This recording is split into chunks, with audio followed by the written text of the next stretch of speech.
चलिए सबसे important subject पढ़ते हैं मॉस। ठीक है, इसमें क्या क्या पार्ट है, क्या क्या है, कैसे उसको समझा देता हूँ थोड़ा सा ऊपर से। ठीक है, ऑनलाइन में वॉइस सब क्लियर है क्या बताइएगा? हाँ है ना? देखो मॉस अगर अपने से बनने लगेगा ना तो इसमें mainly shear force bending moment diagram होता है। अगर shear force bending moment diagram अपने को क्लियर है तो आगे के आरसीसी स्टील हो गया ये इसी पे डिपेंडेंट है, क्योंकि हमको उसमें भी हर चीज बीम बीम डिजाइन करते हैं तो बेंडिंग मोमेंट निकालते हैं, स्लैब करते हैं तो शेयर फोर्स बेंडिंग मोमेंट दोनों को देखते हैं।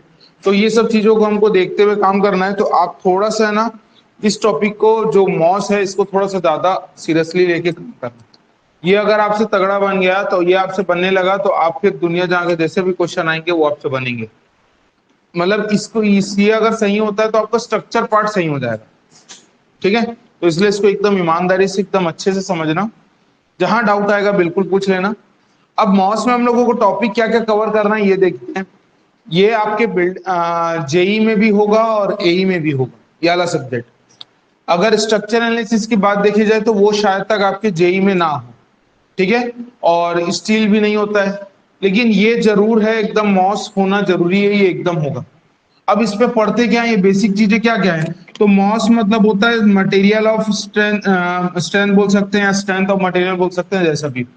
तो अगर हम लोग इसको देखें तो इसको बोलने का मतलब क्या होता है कि हर एक मटेरियल का क्या स्ट्रेंथ होता है उसको अपन को डिटरमाइन करना है। अब हम लोगों को जो जो मटेरियल की स्ट्रेंथ होंगे तो स्ट्रेंथ में मटेरियल में हम लोग क्या क्या देख सकते हैं, मटेरियल की डक्टिलिटी देख सकते हैं, है ना, कि वो खिंचाता है कि नहीं, उसकी ब्रिटलनेस देख सकते हैं कि कितना कठोर है। ठीक है, उसकी इलास्टिसिटी देख सकते हैं कि अगर इलास्टिसिटी है कि नहीं है उसमें। ठीक है, अगर उसको मटेरियल को अगर मैं लोड लगाता हूं तो किस टाइप का स्ट्रेस एक्ट करता है, उसी पे अगर मैं मान लीजिए बेंड करने की कोशिश करता हूँ किस हिसाब से बेंडिंग मूवमेंट जनरेट होता है, उसमें जो लगता है शेयर तो उसमें कितना किस हिसाब से शेयर स्ट्रेस जनरेट होता है। ठीक है, और जैसे हम लोगों का तो ये सब चीजों को हम लोगों को देखते हुए काम करना है कि मटेरियल एक्चुअल में बिहेव कैसे करता है। तो मटेरियल ऑफ स्ट्रेंथ मतलब क्या होता है कि मटेरियल का क्या स्ट्रेंथ है और क्या उसकी वीकनेस है। अगर हमको ये पता चल जाए, कोई भी एक आदमी का अगर हम लोगों को स्ट्रेंथ और वीकनेस पता चल जाए तो हम लोग उसको अच्छे से डील कर सकते हैं कि नहीं, है ना। तो हर एक आदमी हर एक चीजों का क्या होता है स्ट्रेंथ होता है और हर एक चीजों का क्या होगा वीकनेस होगा। जैसे मान लीजिए माइल्ड स्टील बोलोगे तो स्टील को हमेशा खींचने के लिए बना है, लेकिन स्टील को अगर अपन दबाने के लिए कंप्रेशन के रिस्पेक्ट में नहीं लेते, हमेशा उसको क्या लेते हैं टेंशन को लेके करते हैं। कंक्रीट बना है, कंक्रीट क्या है मटेरियल ऑफ स्ट्रेंथ, मतलब समझना कंक्रीट भी एक मटेरियल है, उसका खुद का एक स्ट्रेंथ है। वो अपने आप को कारगर साबित कब होता है कि जब वो दबे, मतलब कंप्रेशन होगा तो मटेरियल आपका कंक्रीट ज्यादा अच्छा परफॉर्मेंस देगा, वहीं पर अगर उसको खींचा जाएगा तो वो परफॉर्मेंस नहीं दे पाएगा। तो हम लोगों को ये सब चीजों को देखना है कि स्ट्रेंथ ऑफ मटेरियल में मतलब समझ में तो आ जा रहा है कि हम लोग कर क्या रहे हैं। क्लियर है, तो हर एक मटेरियल को उठा के हम लोग उसको खींचेंगे, है ना। उसके हिसाब से हम लोग पहला पॉइंट पढ़ते हैं, देखो क्या लिखा है, प्रॉपर्टीज ऑफ मटेरियल। हर एक मटेरियल की क्या क्या प्रॉपर्टी है, तो प्रॉपर्टी के ऊपर से ध्यान देना है। तो स्टील का या मटेरियल की प्रॉपर्टी के बारे में जानकारी लेना, पहला टॉपिक। दूसरा टॉपिक है Hooke's law application. Hooke's law application मतलब हुक्स लॉ क्या होता है, किसी को पता है क्या? Stress is directly proportional to strain, but within the elastic limit. Elastic limit के अंदर ही ये सब चीज तय है। इलास्टिक लिमिट को पार कर जाओगे तो ये चीज तय नहीं रहेगी, है ना। तो यहाँ पर हम लोग E is equal sigma is equal to क्या लेते हैं, E इंटू एप्सिलॉन, और E को क्या बोलते हैं, मॉडुलस ऑफ इलास्टिसिटी। बात समझ में आ रही है। तो हुक्स लॉ, तो हुक्स लॉ के एप्लीकेशन क्या क्या हो सकते हैं, तो जो भी चीज को अगर अपन पकड़ के खींच रहे होंगे तो उसमें लग रहा होगा कौन सा, हुक्स लॉ। और हुक्स लॉ लगेगा, हुक्स लॉ पूरा लास्ट तक नहीं लगता, कुछ एक पर्टिकुलर समय तक लगता है, उसके बाद फिर वो चीज आगे कन्वर्ट होने लग जाती है। जो अपन उस समय पढ़े थे, आपको याद होगा तो यील्ड स्ट्रेस के बारे में पढ़े थे, है ना। यील्ड स्ट्रेस आता है, उसमें अल्टीमेट स्ट्रेस आता है, तो वो सब चीजों को देखना है। मतलब ये तो तय है कि इसमें ये चीजें मतलब अच्छे से खासा खिंचाएगा, इलास्टिसिटी पे जनरेट होगा तो ये चीज लगेगी। ठीक है, उसके बाद हम लोग क्या पढ़ते हैं, तो principal stresses strain and the theory of failure. ये 5 स्टार लगाइएगा थ्योरी ऑफ फेलियर को। प्रिंसिपल स्ट्रेस स्ट्रेन ये भी इंपॉर्टेंट है। देखो थ्योरी ऑफ फेलियर और प्रिंसिपल ऑफ स्ट्रेस ये बताता है कि अगर एक मटेरियल को फेल होना होगा तो वो किस तरीके का फेल होगा, पहला चीज। ठीक है, और इसमें लगने वाला प्रिंसिपल स्ट्रेस। प्रिंसिपल स्ट्रेस क्या होता है कि एक नॉर्मल स्ट्रेस जिसमें किसी प्रकार का भी शियर स्ट्रेस जनरेट नहीं होता। ठीक है, याद रखिएगा, किसी प्रकार का भी शेयर स्ट्रेस जनरेट नहीं होता, है ना। एक नॉर्मल स्ट्रेस वो मैक्सिमम भी हो सकता है, मिनिमम हो सकता है, लेकिन उसमें किसी प्रकार का भी शेयर स्ट्रेस जनरेट नहीं होगा, उसको बोलते हैं हम लोग प्रिंसिपल स्ट्रेस। ठीक, उसके बाद हम लोग पढ़ने वाले हैं क्या, वो है आपका शेयर फोर्स बेंडिंग मोमेंट। ये बहुत ही ज्यादा इंपॉर्टेंट है। इसका मैं आपको कुछ कुछ का थंब रूल बता दूंगा, कुछ कुछ के डायग्राम याद करा दूंगा। जो स्टैंडर्ड डायग्राम याद हो गया उसके हिसाब से आपका सब चीज बनने लगेगा। मेथड बहुत बड़े बड़े आते हैं, अगर बड़ा क्वेश्चन आता है तो वो एससीएस में आएगा, एई में, जेई में आपके बड़े क्वेश्चंस नहीं आते, लेकिन बेसिक बेसिक सी चीजें आती हैं जो अपने को बनना चाहिए। ठीक है, तो ये अपन को उस समय मैं ये चीज बता दूंगा। उसके बाद हम लोग को आता है प्रेशर वेसल्स और कॉलम। ये सब छोटे मोटे टॉपिक है। कॉलम तो आपको पता है एक खुद का एक मेंबर है जो अपने आप में हमेशा क्या लेता है, कंप्रेशन, है ना। तो कॉलम के बारे में देख लेंगे। और प्रेशर वेसल मतलब अगर कोई भी वेसल में हम लोग किसी प्रकार का प्रेशर डालें तो वो किस प्रकार का प्रतिक्रियाएं करता है। जैसे फॉर एग्जाम्पल आप लोग ये तो देखे होंगे कि एक ग्लास को बनते देखे हो, ग्लास को पिघला देते हैं और उसके अंदर फूक मारते हैं और वो फूलता है। जब हद से ज्यादा मात्रा में प्रेशर होता है तो वहां से फट जाता है। जैसे आपका गैस सिलेंडर में ज्यादा मात्रा में भर देंगे तो क्या हो जाएगा, बस्ट हो जाएगा। तो वही जब उसकी मोटी चादर होती है ना स्टील की, वो जब फटती है तो कैसे टाइप का होता है उसके हिसाब से बारे में बात करेंगे। तो बात क्लियर है प्रेशर वेसल्स में करना क्या है। ठीक है, उसके बाद देख लेते क्या है spring and shear centre. Shear centre spring ये बहुत छोटा टॉपिक है, एकदम छोटा सा, कुछ नहीं है इसमें। ठीक है, मेन इसका बस ये सीरीज पैरेलल वाला पूछता है क्वेश्चन और कुछ नहीं। अब आपका जो आ जाता है वो क्या है, बेंडिंग एंड शियर स्ट्रेसेस। ये बहुत इंपॉर्टेंट है। कोई भी चीज को हम लोगों को लगने वाला अगर मैं एक सिंपल से ये मान लीजिए ब्रॉड है, इसको मैं मोड़ दूंगा तो ये क्या बन जाएगा, इसमें लगने वाला स्ट्रेस क्या कहलाएगा, बेंडिंग स्ट्रेस। ये डायरेक्ट स्ट्रेस नहीं कहलाएगा, कौन सा स्ट्रेस कहलाएगा, बेंडिंग स्ट्रेस। जैसे आप लोगों को याद होगा M by I equal to sigma by Y equal to E by R जो पढ़े थे, ये वही वाला चीज है। और अब वैसे ही में क्या लगेगा, शेयर स्ट्रेस। अब शेयर स्ट्रेस का क्या रहता है तो वो चीज को हम लोग देखेंगे। ठीक है, शेयर स्ट्रेस और बेंडिंग स्ट्रेस। उसके बाद लास्ट में पढ़ेंगे डिफ्लेक्शन ऑफ बीम, ये जो बहुत ही ज्यादा इंपॉर्टेंट है, हद से ज्यादा 10 स्टार लगाने वाला सब टॉपिक है। इससे क्वेश्चन पूछे बिना नहीं रह जाता, इससे क्वेश्चन आना तय है और हर बार आता है क्वेश्चन, है ना। तो इसको भी 5-10 स्टार लगा लेना, बहुत इंपॉर्टेंट है। और लास्ट टॉपिक होगा टॉर्शन। टॉर्शन मतलब क्या होता है, जब भी किसी चीज में शेयर स्ट्रेस जनरेट होगा तो उसमें टॉर्क ऐड करता है। ठीक है, तो उसके लिए हम लोग टॉर्शन मतलब क्या होता है, कोई भी चीज को इसके लॉन्गिट्यूडनल एक्सिस के अबाउट जब घुमाते हैं। जैसे फॉर एग्जांपल मोटर को चलते देखो, मोटर के अंदर से निकला रहता है वो क्या रहता है, शाफ्ट। शाफ्ट जब घूमता है ना तो टॉर्शन जनरेट होता है। ठीक है, उसी को हम लोग टॉर्क को बोलते हैं ना, टॉर्क। टॉर्क मतलब टॉर्शन जनरेट होता है। ठीक है, तो उस चीज को डील करेंगे। टोटल 11 टॉपिक है जिसमें से 6 टॉपिक बहुत ज्यादा इंपॉर्टेंट। ठीक है, तो उसको हम लोगों को अच्छे से करना है। मेन डिफ्लेक्शन ऑफ बीम बहुत ज्यादा इंपॉर्टेंट है, शेयर फोर्स बेंडिंग मोमेंट बहुत ज्यादा इंपॉर्टेंट है। प्रिंसिपल स्ट्रेस से क्वेश्चन आते हैं, ठीक है, लेकिन जेई में नहीं आते, एई में आते। ठीक है, बाकी आपके प्रॉपर्टीज ऑफ मटेरियल से तो मैक्सिमम क्वेश्चन आपसे ऐसे ही बनने लग जाएगा, क्योंकि बेसिक बेसिक से चीजें पूछता है। एससीएस में भी पूछता है, स्ट्रेस दे देगा, स्ट्रेन निकालना है, स्ट्रेन दे देगा, स्ट्रेस निकालना है, बेसिक बेसिक से क्वेश्चन आते हैं। लेकिन यूनिट को थोड़ा सा ध्यान देखते हुए बनाएंगे, सबका यूनिट इंपॉर्टेंट होता है। जैसे आप लोगों को पता है 1 मेगा पास्कल कितना होता है, मेगा पास्कल 1 मेगा पास्कल बराबर 1 न्यूटन पर एमएम स्क्वायर। ये पॉइंट सबको पता रहना चाहिए, एकदम बाय हार्ट कर लेना। ठीक है, तो गीगा पास्कल 10⁻9 होता है, तो मेगा में कन्वर्ट करना है तो 10⁻3 से मल्टीप्लाई कर दोगे तो वो गीगा में कन्वर्ट हो जाएगा। ठीक है, ये सब चीज याद रखिएगा। कभी भी स्ट्रेस को अपन नापेंगे तो स्ट्रेस कैसा रहेगा, स्ट्रेस को नापना है तो न्यूटन पर एमएम स्क्वायर में नापेंगे। ठीक है, ये पॉइंट को थोड़ा सा याद रखिएगा। जब भी स्ट्रेस कराएगा न्यूटन पर एमएम स्क्वायर, ये आपका बेसिक चीज है। ये यूनिट को गलत नहीं करना, यूनिट में गलत होगा तो आपका क्वेश्चन गलत हो जाएगा। एकदम बेसिक सा क्वेश्चन आता है, आप लोग वो सब फॉर्मूला पढ़े हो ना, del L equals to PL upon A. एकदम बेसिक सा चीज है, लेकिन इसी का क्या करता है वो यूनिट के हिसाब से पूछता है, यूनिट को खेल के। एक को सेंटीमीटर में दे देगा, एक को मीटर में दे देगा, एक को एमएम में दे देगा, एक को किलो न्यूटन में दे देगा, और लास्ट में आंसर पूछेगा न्यूटन पर एमएम स्क्वायर में या एमएम में। तो हमको बस यही करना है कि यूनिट को थोड़ा ध्यान से रखें। ये तो सबको पता होगा ना, 1 metre is equals to 1000 MM, ऐसे करके कन्वर्ट आप लोग सब लोग कर लोगे। वो बेसिक सी चीजें। ठीक है, चलिए, तो ये बस पॉइंट को याद रखने का है, बाकी आपसे क्वेश्चन बन जाएंगे। ठीक है, तो मॉस में हम लोग समझ में तो आ गया हमको करना क्या क्या है। अब हर एक मटेरियल को पकड़ के उसकी प्रॉपर्टी को जानकारी करना, उसी को हम लोग पहला टॉपिक पढ़ते हैं जिसका नाम क्या है, प्रॉपर्टीज ऑफ मटेरियल। थोड़ा सा इंपॉर्टेंट है, 5 स्टार लगाइएगा, प्रॉपर्टीज ऑफ मटेरियल। तो प्रॉपर्टीज ऑफ मटेरियल में होता क्या है देखते हैं। मटेरियल की प्रॉपर्टी के बारे में जानकारी लेना है तो वो कैसे होगा उसके बारे में समझते हैं। देखो पहला टॉपिक में जब हमको पढ़ना है तो उसमें देखो पहला पॉइंट ही क्या लिखा है, कुछ कुछ बेसिक से आपके डेफिनेशंस है जो आपके लिए बहुत इंपॉर्टेंट है। ठीक है, इसको देखते हैं। तो पहला टॉपिक क्या लिखा है, स्ट्रेंथ। अब हर एक चीज की स्ट्रेंथ बताओ क्या होती है। हर एक आदमी हर एक चीजों की स्ट्रेंथ होती है ना, हर एक चीज का वीकनेस होता है। तो स्ट्रेंथ क्या होता है,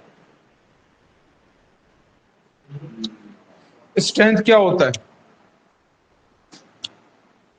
हाँ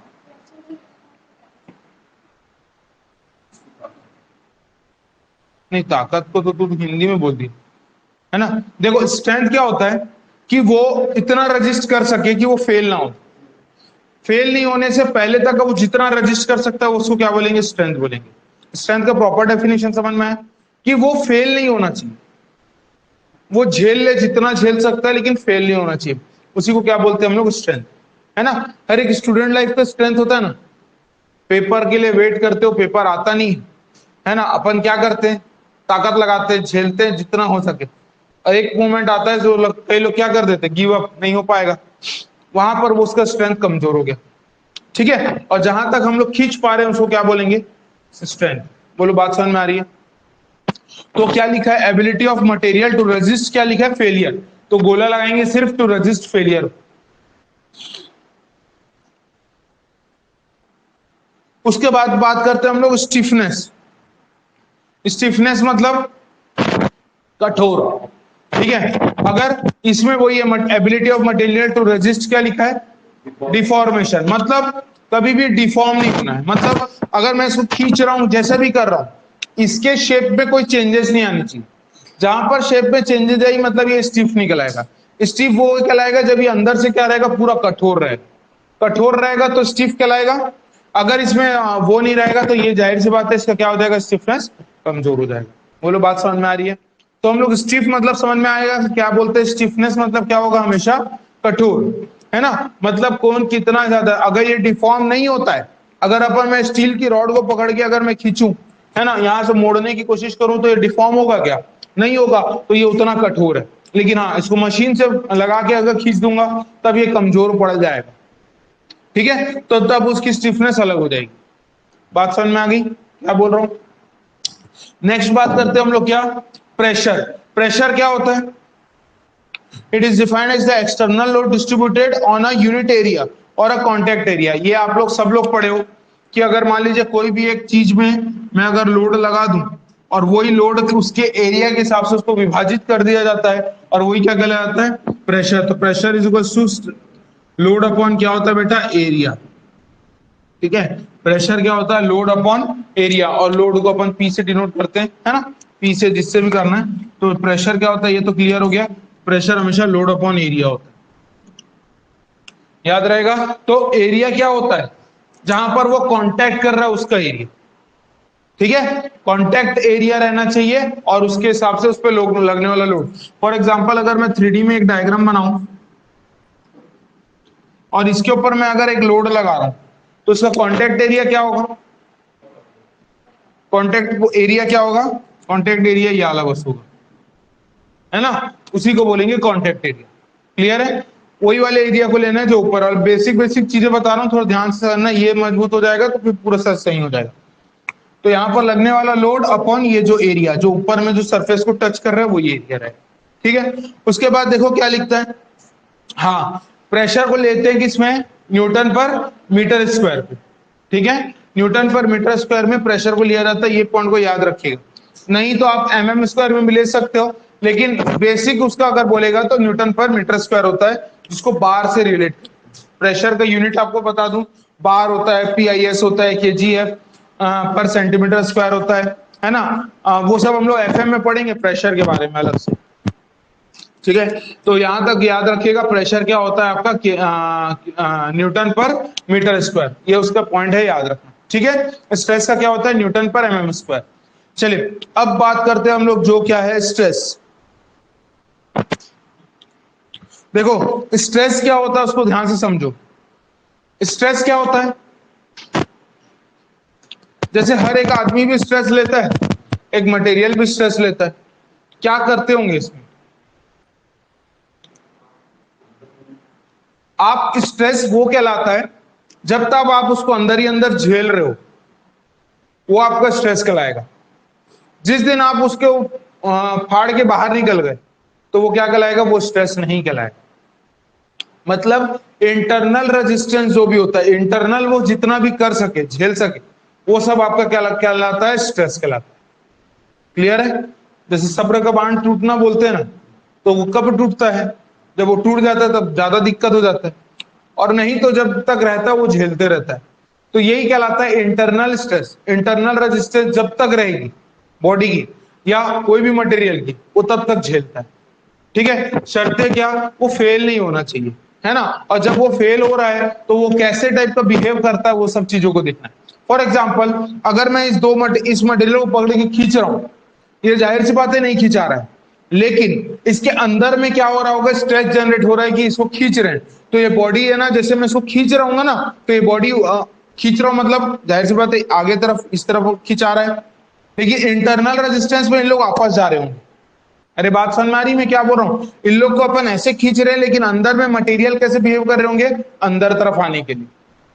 तो every action is equal and opposite reaction होता है, ये वही चीज पे बिहेव कर रहा है।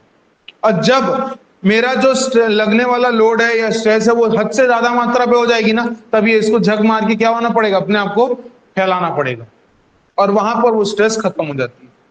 आई बात समझ में कि नहीं आई?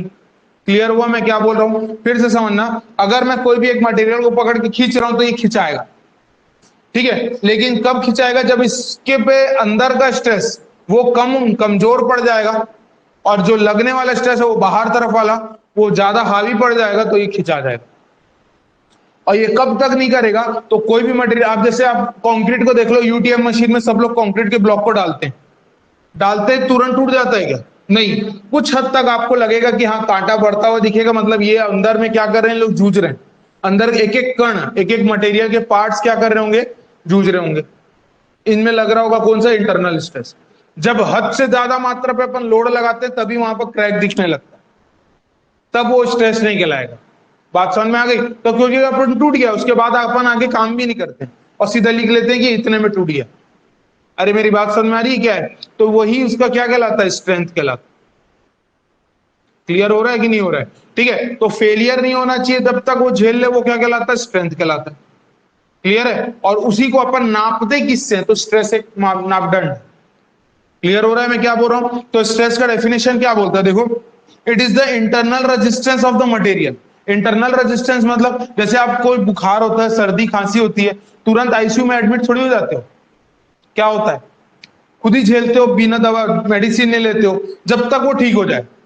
जब वो हद से ज्यादा मात्रा पे हो जाती है और फिर ठीक नहीं होती, तब अपन डॉक्टर के पास जाते हैं कि एक छींके और तुरंत डॉक्टर के पास थोड़ी चले जाएंगे। तो क्या होता है अंदर में?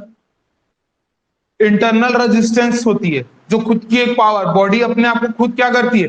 ठीक करने की कोशिश करती है। ये होता है, तो यही इंटरनल रेजिस्टेंस क्या है? स्ट्रेस है। बात समझ में आ रही मैं क्या बोल रहा हूँ? ठीक है? तो उन्हीं चीजों से लड़ रहा होगा, फिर वो जब ओवरकम कर जाए तो ठीक है, और हद से ज्यादा मात्रा पे हो जाता है तभी अपन डॉक्टर के पास जाते हैं। तो ये वही चीज है। तो स्ट्रेस समझ में आगे क्या है? तो देखो क्या लिखा है, it is the internal resistance of a material offered against the, क्या बोल रहा है? किसके अगेंस्ट में हो रहा है? लोडिंग और डिफॉर्मेशन। तो लोडिंग और डिफॉर्मेशन पे दोनों पे डिपेंडेड है। तो यहीं पर अपन पढ़ते हैं स्ट्रेस इज इक्वल टू क्या होता है? Load upon area. स्ट्रेस क्या होता है? Load upon area. इसी को बोलते हैं हम लोग, कौन सा स्ट्रेस? इसको बोलते हैं डायरेक्ट स्ट्रेस।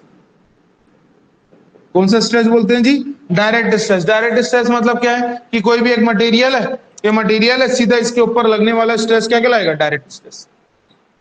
ठीक है? सीधा मटेरियल रखा है, इसके ऊपर ऐसे फेंक के मार दूंगा, तो जो लोड लगा है और जितने एरिया में लगा है वो क्या कहलाएगा? Direct stress.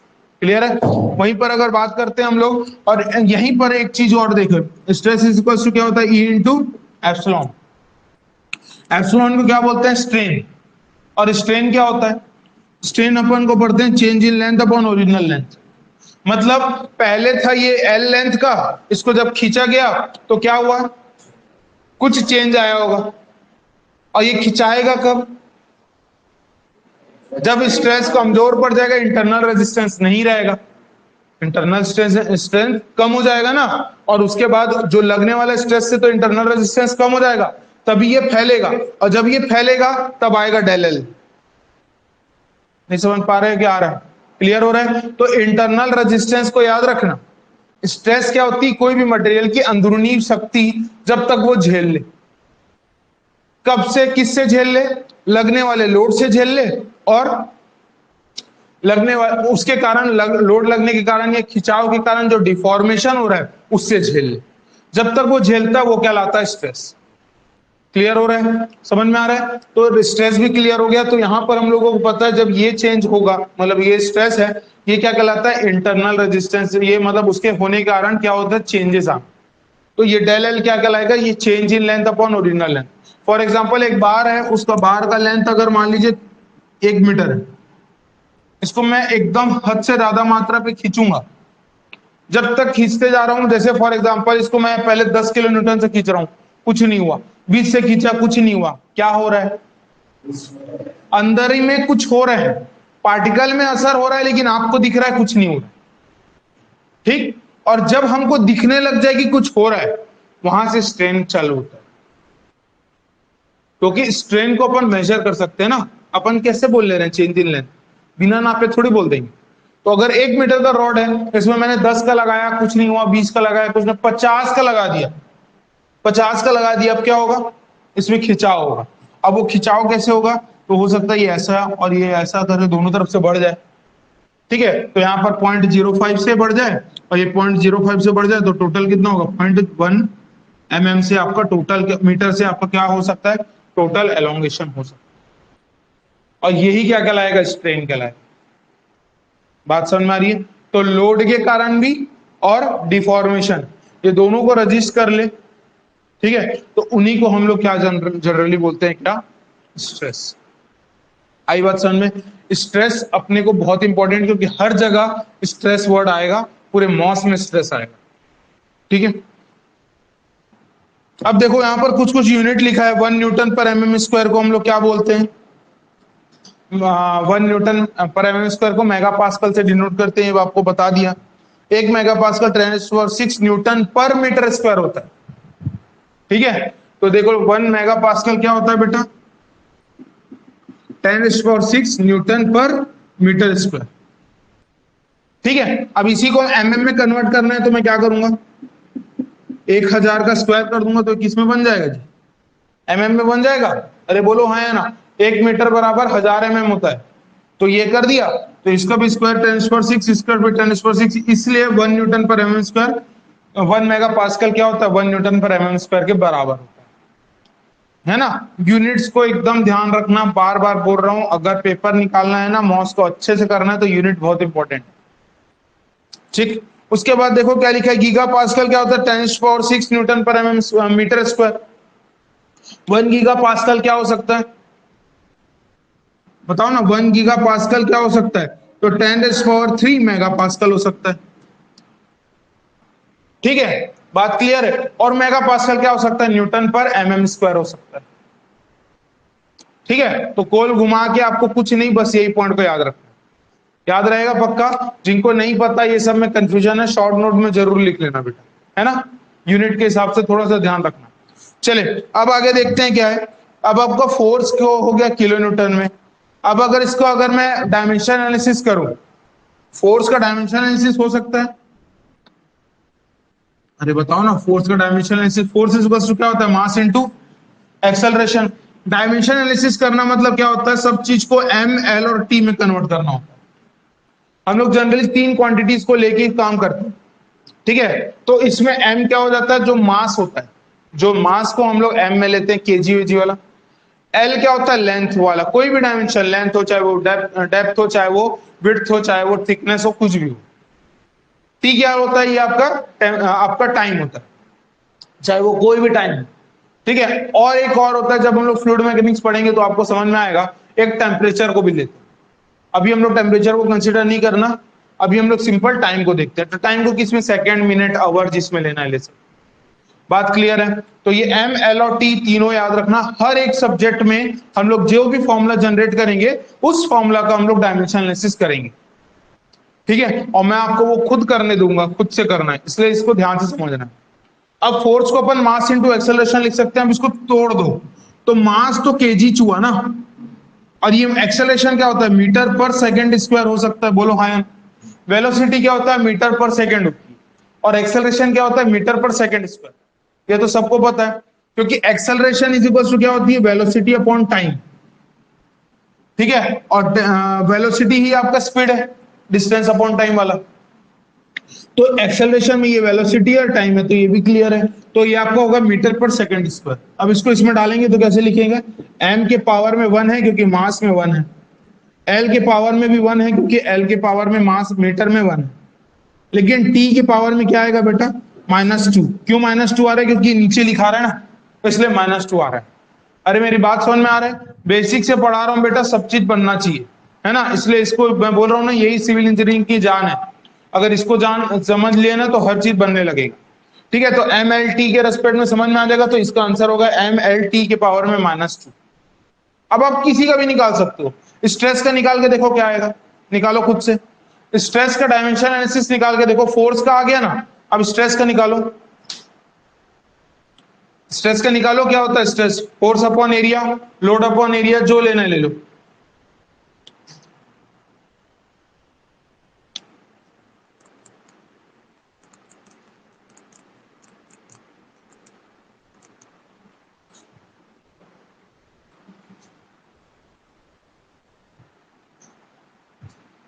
नहीं आया,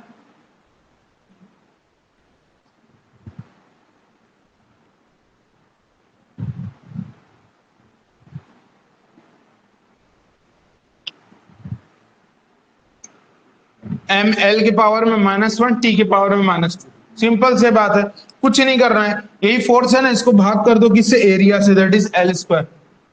ये तो फोर्स है ना, फोर्स अपॉन क्या होता है, एरिया, ये क्या कहलाएगा, स्ट्रेस, या यही क्या कहलाएगा, प्रेशर। अरे बोलो हाँ है ना।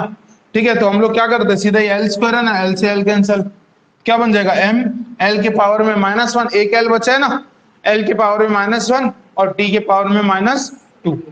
बोलो बात क्लियर है, ये होता है आपका जनरली। अच्छा, स्ट्रेन का क्या होगा, डायमेंशनलेस, डायमेंशन लेस होता है, वो आगे पढ़ लेते हैं। ठीक है, यहां तक क्लियर है, बोलो हाँ है ना। अब आपसे मैं कोई भी चीज का बोलूंगा तो आप बना लोगे ना, नहीं बना पाओगे। ठीक है, बस इसको खोल लेना। और एक चीज एकदम दिमाग में ना, कभी भी फोर्स को याद रखना, फोर्स का डायमेंशन आपको मैं क्यों बोल रहा हूं याद रखने, ये हर जगह यूज होना है।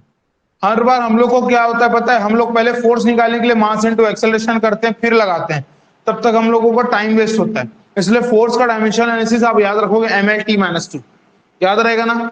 इसको बस रट लो, क्यों बोल रहा हूं, क्योंकि आपके काम को आसान करेगा। हर जगह जो भी चीज पढ़ेंगे उसमें फोर्स आएगा। ठीक है, तो सीधा सीधा उसको याद कर लो। क्लियर है मैं क्या बोल रहा हूं, जैसे डिस्चार्ज है, डिस्चार्ज का कैसे होगा, डिस्चार्ज क्या होता है, एरिया इंटू वेलोसिटी ले लो, या वॉल्यूम अपॉन टाइम ले लो। अरे वॉल्यूम अपॉन टाइम भी तो डिस्चार्ज होता है क्या, नहीं होता है, क्यूमेक बोलते हो, मतलब क्या होता है, मीटर क्यूब पर सेकंड बोलते हो ना, याद है। तो डिस्चार्ज का यूनिट क्या होगा, M0, L के पावर में 3, T के पावर में क्या होगा, -1। बात समझ में आ रहा है मैं क्या बोल रहा हूं, क्लियर हो रहा है कि नहीं हो रहा है। ठीक है, तो ये पॉइंट है, बेसिक से चीज है, वो आपको बनना है। ठीक,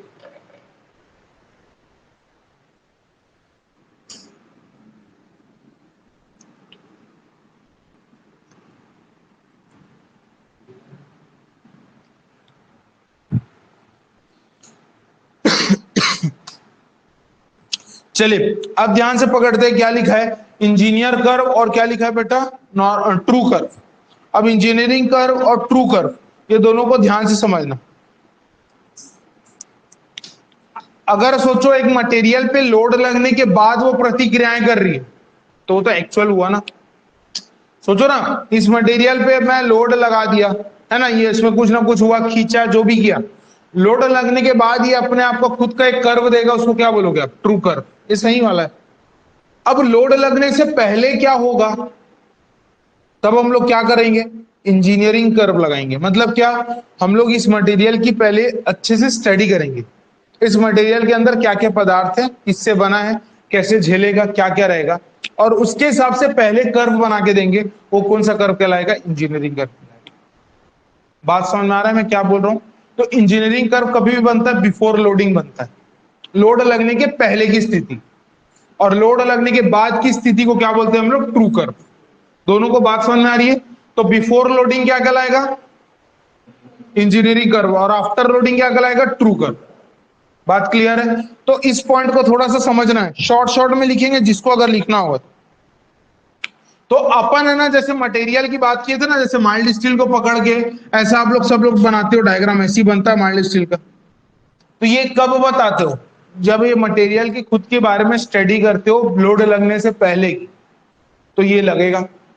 और लोड लगने के बाद की स्थिति के अगर अपन डायग्राम बनाते हैं तो हम लोग डायग्राम उसका कैसे बनाएंगे? तो लोड लगने के बाद की स्थिति का डायग्राम ऐसा रहेगा। ये ट्रू कर्व है। लेकिन ये क्या कौन सा कहलाएगा? Engineering curve. जो हम लोग माइल्ड स्टील का स्ट्रेस स्ट्रेन कर्व बनाते हैं, हाँ, वो यही कर्व रहता है। वो उसको कौन सा कर्व बोलते हैं? इंजीनियरिंग कर्व बोलते हैं। ठीक है। और ये बाद में जो लोड लग गया है, तो लोड लगेगा तो कैसे कर्व बनेगा? सोचो, सोचो ना कि लोड, ये कर्व किसके किसके बीच में होता है? स्ट्रेस और स्ट्रेन के बीच में कर्व होता है। तो सोचो ना, क्या एक मशीन के ऊपर रख दिए, यूटीएम मशीन में, जनरली यूटीएम मशीन तो सब जानते हैं, यूनिवर्सल टेस्टिंग मशीन, उसमें कोई भी चीज को रख दिए, उसको लगा दिए खींचने के लिए, क्या करेगा? वो लोड लगाता जाएगा या खींचता जाएगा, उसके कारण उसमें प्रतिक्रियाएं बनते रहेंगी। ठीक है। तो उसमें सिर्फ दो ही ग्राफ, ऐसा कोई ऊपर चढ़ा हुआ नीचे उतरा हुआ ऐसा कोई ग्राफ नहीं दिखता है। सिंपल से ऐसा कर्व दिखेगा। वो कौन सा कर्व कहलाता है? True curve. लोड लगने के बाद की स्थिति। और लोड लगने के पहले जो हम लोग स्टडी करते हैं, क्योंकि हम लोग इंजीनियरिंग है, तो इंजीनियरिंग है, इंजीनियर है, तो हर एक चीज को बारे में डीपली नॉलेज करके करेंगे। तो उसमें जब स्टडी करते हैं तब हमको ऐसा पाया जाता है, मटेरियल पहले ऐसे था, जब लोड लग जाता है तो वो ऐसे बन जाता है। तो ये कौन सा कहलाएगा? Engineer curve. और ये कौन सा कहलाएगा? True curve. बोलो, बात समझ में आ रही है? क्लियर हो गया? एक्चुअल स्थिति जो बताती है लास्ट में मटेरियल का, वो ये है। और मटेरियल पे की पहली स्थिति क्या होती है लोड लगने से पहले? वो ये है। क्लियर हो गया? ठीक है। तो यहां पर हम लोगों को आफ्टर लोडिंग और बिफोर लोडिंग क्लियर हुआ कि नहीं हुआ? ठीक है। अब समझते हैं। और जैसे मान लीजिए, अगर मैं इस मटेरियल को, ये मेटल है, ये मतलब स्टील है, इस मटेरियल को मैं अगर खींच रहा हूं, पहले तो इसमें बताओ एरिया में कोई चेंज आ रहा है? सिंपल से, इस पे ये है मटेरियल है, इसको मैं खींच रहा, तो ये लोड लग गया। और ये एरिया, जो भी एरिया रहेगा, जब इस पे हम लोग लोडिंग के पहले की जांच करेंगे, तो लोडिंग के पहले में हम लोग क्या क्या देखेंगे? कि इस मटेरियल की खुद की एक इलास्टिसिटी होगी। होगी? अरे बोलो, है ना? इसी मटेरियल की खुद की एक प्लास्टिसिटी होगी, जिसको प्लास्टिक पॉइंट बोलते हैं। होगा? इसका अल्टीमेट स्ट्रेस भी होगा, जहां तक ये झेल पाएगा। याद होगा आपको, जब मैं बिल्डिंग मटेरियल पढ़ा रहा तो मैं पढ़ाया था अल्टीमेट स्ट्रेस 350 होता है और यील्ड स्ट्रेस 250 होता है। याद है? और एंडोरेंस लिमिट बताया था 180, 186 बताया था। याद आ रहा होगा कुछ तो? आ रहा है कि नहीं आ रहा है? ये पढ़े हैं ना हम लोग, तो ये जनरली उसी के बारे में बात कर रहा हूँ। क्लियर है? तो हम लोग जब मटेरियल की पहली स्टडी करते हैं वो ये है। क्लियर है? ठीक है। चलिए, अब देखो यहां पर अगर जो कर्व बना है वो आपका ट्रू कर्व और इंजीनियर कर्व क्लियर हो गया। और जनरली हम लोग जब भी कोई भी चीज को लेके करते हैं काम, हमेशा इंजीनियर कर्व को लेके काम करते हैं, है ना? हर एक मटेरियल का इंजीनियर कर्व होगा। वो कर्व बनने के बाद ही हम लोग फिर जब लोड लगाते हैं तो एक दूसरा कर्व बनता है, जिसको हम लोग कौन सा कर्व बोलते हैं? True curve. ठीक है? क्लियर हो गया? चलिए आगे बढ़ो। यहां तक किसी को कोई डाउट है? ऑनलाइन वाले ऑफलाइन वाले बता दो बेटा, किसी को कोई डाउट है तो। कोई भी डाउट है किसी को, जल्दी से बता दो।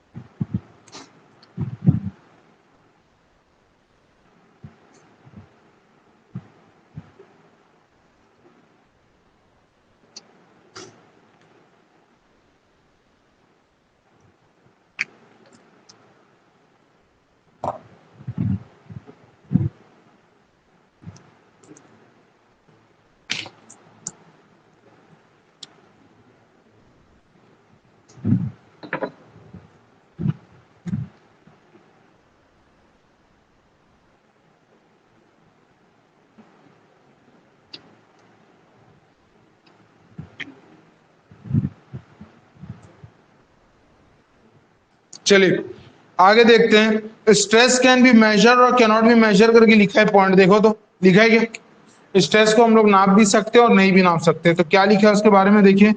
स्ट्रेस कैन बी मेजर्ड और कैन नॉट बी मेजर्ड, ये पॉइंट को याद रखिएगा, ये पॉइंट को थोड़ा सा इंपॉर्टेंट है मार्क करना। अब देखो कैन नॉट बी मेजर को समझाओ तो कैसे मेजर नहीं किया जा सकता बोल रहे हैं।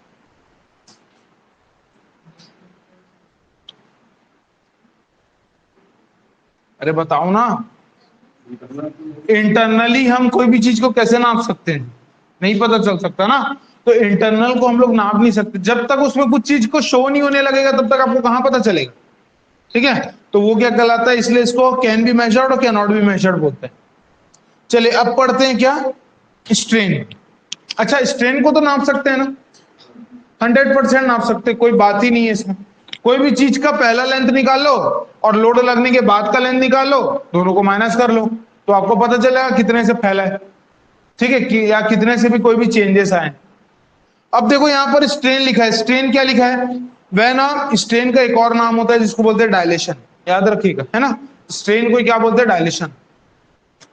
when a body is subjected to external force and there is some changes in the dimension in the body numerically, उसी को हम लोग क्या बोलते हैं, स्ट्रेन, जिसका फॉर्मूला आपको सबको पता है क्या होता है, del L upon L, del D upon D, del H upon H, है ना, डेल टी अपॉन टी, जो भी पढ़ लो सब चीज आपका वही होता है, ठीक है। चेंज इन लेंथ बोल लो, चेंज इन डेप्थ बोल लो, चेंज इन हाइट बोल लो, चेंज इन थिकनेस बोल लो, चेंज इन विड्थ बोल लो, तो हर एक चीज क्या कहलाता है, आपका स्ट्रेन कहलाता है, ठीक। अब स्ट्रेन में हम लोग जनरली क्या है, तो इसको क्या क्या बोलते हैं कि ये इसको मेजर कर सकते हैं, ठीक है। तो यहां पर एक पॉइंट है लिखा है, देखो रोस्टर करके लिखा है क्या, रोस्टर, स्ट्रेन रोस्टर करके लिखा है क्या, ये इसको हम लोग यूज करते हैं generally for a linear strain calculation. Linear strain मतलब हम लोग को पता है कोई भी चीज को अगर खींच रहे हैं तो उसमें लीनियरली मतलब लीनियर डायरेक्शन में जो भी चीज का, हॉरिजॉन्टल डायरेक्शन में जो भी चीज का क्या हो रहा होगा, चेंजेस मिल रहा होगा, उसको हम लोग नाप सकते हैं किससे, स्ट्रेन रोस्टर से। याद रखिएगा strain roster measure linear strain, लिखा है ना 5 स्टार लगाना। स्ट्रेन रोस्टर आपका क्या नापता है, लीनियर स्ट्रेन नापता है। कॉपी नहीं लाया तू, ओए आकाश, नोट्स नहीं लाया, फोटोकॉपी नहीं कराया अभी, हो गया है लाना भूल गया।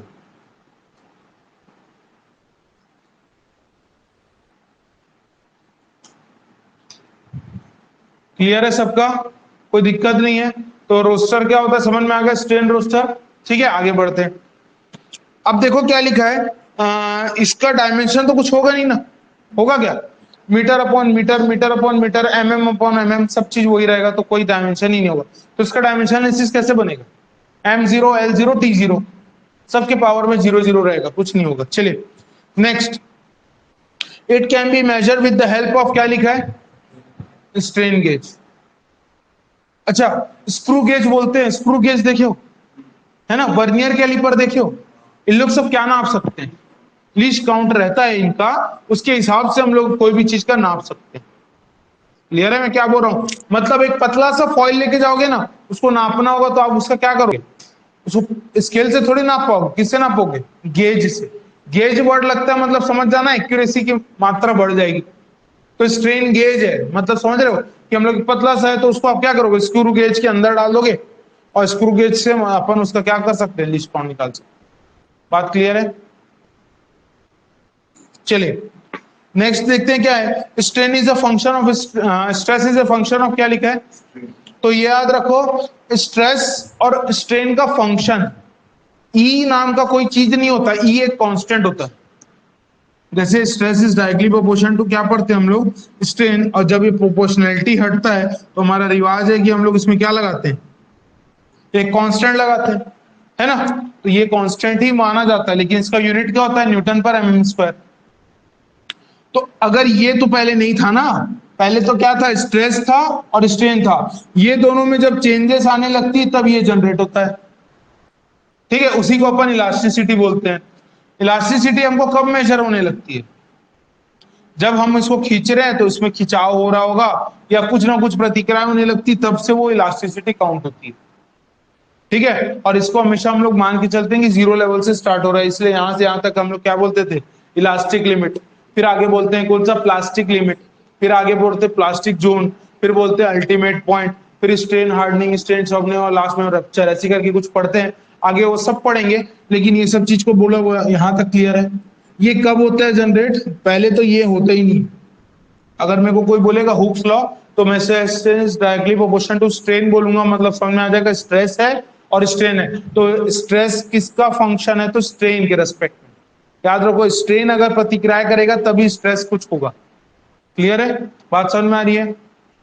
चलिए नेक्स्ट आगे बढ़ते हैं। आगे क्या लिखा है देखो, पॉइंट टू बी रिमेंबर करके लिखा है कुछ पॉइंट। अल्फा, अल्फा क्या होता है, कोएफिशिएंट ऑफ थर्मल एक्सपांशन। बहुत इंपॉर्टेंट वर्ड है, याद रखो, आगे हम लोग पढ़ेंगे थर्मल स्ट्रेस। अल्फा क्या होता है, कोएफिशिएंट ऑफ थर्मल एक्सपांशन। मतलब क्या, कि हम लोग कितना स्ट्रेस जनरेट करवाएं। ठीक है, ताकि अगर मान लो, देखो थोड़ा सा ध्यान से समझना, अगर मान लीजिए ये पेन है, इसमें मैं इसके में आग लगाऊंगा, तो इसमें जाहिर सी बात है कुछ ना कुछ प्रतिक्रियाएं होगा। आप बताओ, इसमें आग लगेगा तो प्लास्टिक का तो ऐसा लुल हो जाएगा, ऐसे मुड़ जाएगा, बोलो हाँ या ना। वो तो अपने को पता है, लेकिन इसमें स्ट्रेस कितना लगेगा, जितना अपना स्ट्रेस जनरेट हो रहा होगा, लेकिन यहां पर स्ट्रेस जीरो हो जाएगा।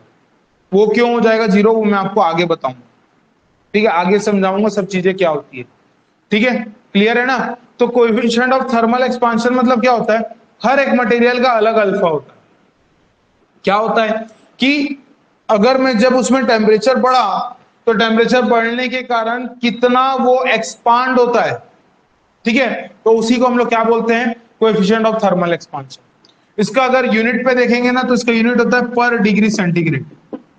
क्या होता है, पर डिग्री सेंटीग्रेड। पर डिग्री सेंटीग्रेड में कितना एक्सपांशन होगा, यही उसका क्या कहलाता है, coefficient of thermal expansion. Unit याद रखिएगा, पर डिग्री सेंटीग्रेड बस होता है।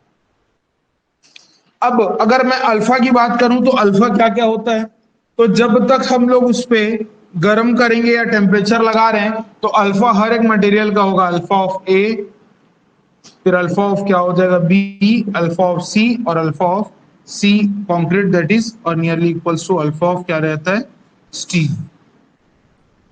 तो एल्यूमिनियम को ले लेते हैं, ये एल मतलब एल्यूमिनियम, बी से क्या हो जाएगा ब्रास, और सी से क्या हो जाएगा कॉपर। इसलिए मैं एबीसी करके याद रखा हूं, ए बी सी। ठीक है, और जाहिर सी बात है जिसका सबसे ज्यादा, तो यही पर अपन को देखना है क्या, कि इसका सबसे ज्यादा, फिर ये ज्यादा, फिर ये। ठीक है, तो इनकी वैल्यू आपको बाय हार्ट याद रखनी है, कभी ना कभी आपके काम आता ही है, इसलिए बोल रहा हूं याद रखनी है। तो सबसे पहला एल्यूमिनियम का क्या याद रखोगे, 23 इंटू 10⁻⁻6 पर डिग्री सेंटीग्रेड। ठीक है, 23 हो गया। 23 के बाद ब्रास का कितना हो गया बेटा, 18। ठीक है, उसके बाद कॉपर का कितना है, 16 इंटू 10⁻⁻6। और उसके बाद आपका स्टील और कंक्रीट का दोनों का साथ साथ है 12 इंटू 10⁻⁻6 पर डिग्री सेंटीग्रेड।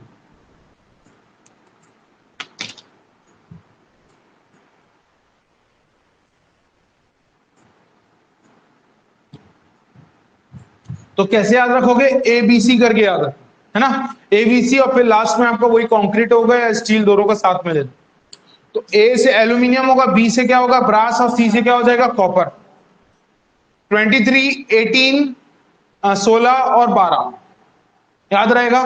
खासकर आपको स्टील और कंक्रीट का तो बाय हार्ट याद रखना है, क्या नाम हो, क्या कितना होता है, 12 इंटू 10⁻⁻6 याद रखना पर डिग्री सेंटीग्रेड।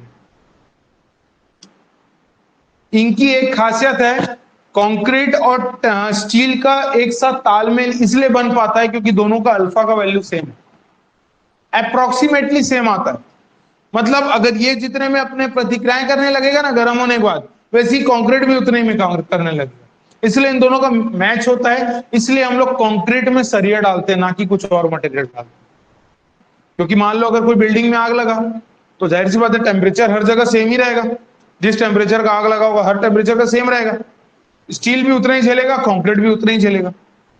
बात समझ में आ रही है? तो दोनों में एक साथ फैलाव होता है, इसलिए हम लोग इसको प्रीफर किए। क्लियर हो रहा है मैं क्या बोल रहा हूं? मेन अगर आपसे क्वेश्चन पूछता है कोई कि हम लोग कंक्रीट में सरिया ही क्यों डालते हैं और कुछ क्यों नहीं डालते, डाल सकते हैं, बम्बू डाल के भी कंक्रीट बनता है। आप अपन बम्बू डाल दो, अंदर में बम्बू स्टिक डाल दो, या आप बोरा वाला जो वायर होता है, फाइबर वायर, उसको डाल दो, उसको डाल के भी कंक्रीट बन सकता है। लेकिन वो कारगर साबित नहीं हो पाता। एक्चुअल अगर हमको ड्यूरेबिलिटी देखनी है, लंबा समय तक चलना है, नहीं चल पाए। तो इसके लिए हम लोग एक मैचिंग टर्म देख रहे हैं कि अल्फा स्टील का भी उतना ही होता है और कंक्रीट का भी उतना ही होता है, इसलिए हम लोग स्टील को प्रेफर करते हैं। ये एक अपने आप में बहुत बड़ा पॉइंट है कि अगर आपसे जनरली इंटरव्यू क्वेश्चन पूछता है कि हम लोग स्टील ही क्यों लेते हैं, आप बताओ ना। लकड़ी को हमको वेदर से बचाना है, वेदर से बचाने के लिए उसको सरिया के वो कंक्रीट के अंदर डाल दो, हर तरफ से तो पैक हो गया, जब हवा नहीं लगेगा तो क्या होगा, सड़ेगा भी नहीं।